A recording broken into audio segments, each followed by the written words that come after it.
Nisangpot sa kaot sa trapiko ang kalitlang nga pagsidaom sa usa ka wing van samtang nagunong sa Diversion Road habig sa barangay Mercedes kat Balugan City. Sa inisyal nga investigasyon gikan sa kauluhan ang wing van nga gikargahan og mga cosmetic products.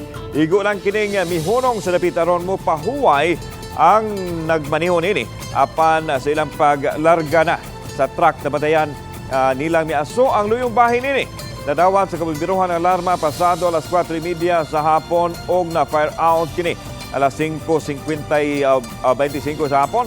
Nasayran nga paingon unta sa Cebu ang mga truck aron ihatod ang mga karga nini. Matod ni SFO2 Juana Baral, ang Chief Investigation and Intelligence Unit sa Catbalugan City Fire Station. Ngato sa ilang pagkontrolar sa kayo at dunay mga pagbuto-buto kailang nabantayan. Nakuha usab nila ang mga flammable items nga usa sa ilang tan-awon aron masuta ang tinuod nga hinungdan sa sunog. Mukapin sa 100,000 pesos ang danyo sa mga sunog.